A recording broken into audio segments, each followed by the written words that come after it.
বিসমিল্লাহির রহমানির রহিম। আসসালামু আলাইকুম সুপ্রিয় দর্শক, দি রেইন কুকিং কটেজে সকলকে সাদর অভিনন্দন। কেমন আছেন? নিশ্চয়ই ভালো। আমি ভালো মন্দ মিলে খারাপ নেই, তারপরেও একটু সময় বের করি আপনাদের জন্য। জানি আপনাদের খারাপ লাগবে না, তো আপনারা আমাকে সাপোর্ট করে এবং একটা করে কমেন্ট করবেন আশা করব। বেশ অসুস্থতার মাঝখান দিয়েও চেষ্টা করি আপনাদের জন্য একটু সময় বের করার, তো সেটা একটু যদি কনসিডার করেন আপনারা, হয়তো কিছুটা হলেও ভালো লাগবে। আচ্ছা, তবে যাই হোক, এখন জিলহজ মাস, হজের মৌসুম। আপনারা হজ নিয়ে কেউ কি কিছু ভাবছেন? আমি কিছু কিছু জিনিস ভাবি। মাঝে মাঝে মনে হয় যে স্বপ্ন তো স্বপ্নই থাকে, স্বপ্ন কি বাস্তবায়িত হয়? হয়তো হয়, হয়তো হয় না।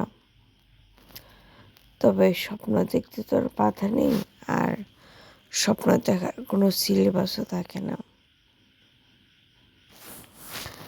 স্বপ্ন সবার জন্যই উন্মুক্ত।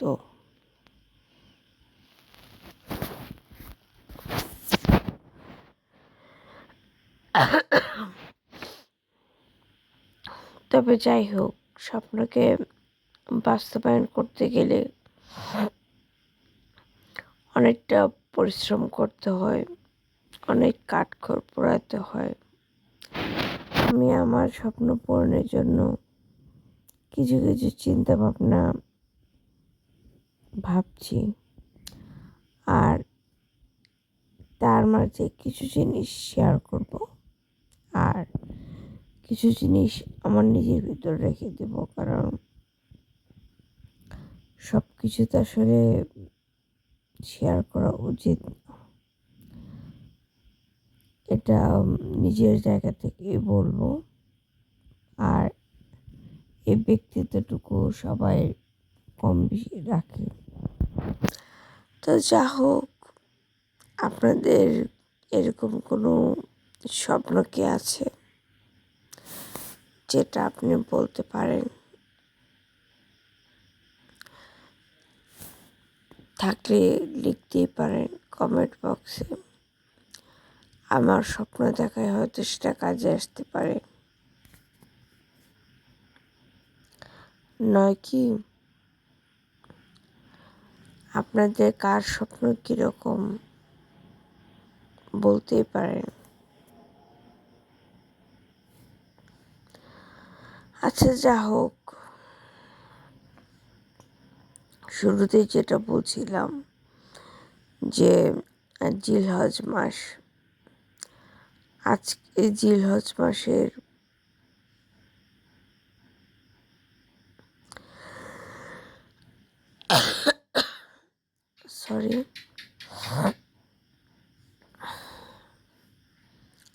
মধ্য দশক, অর্থাৎ মাঝের 10 দিন, তারপর চলে আসবে শেষ দশক।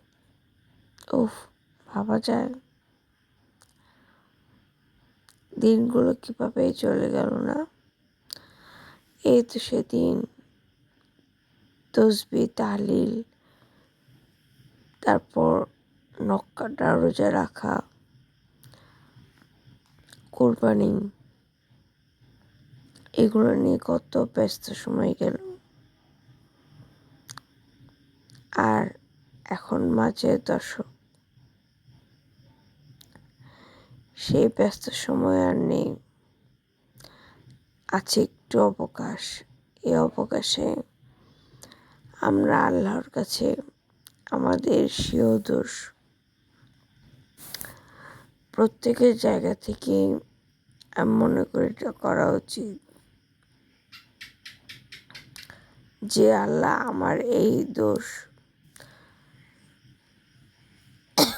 আমি আপনার কাছে ক্ষমা চাইছি। আল্লাহর কাছে ক্ষমা চাইতে আমরা ইগো দেখাই, মনে করি যে না থাক, ক্ষমা চাইব, কি দরকার আছে? আমি কি কোনো অন্যায় করেছি?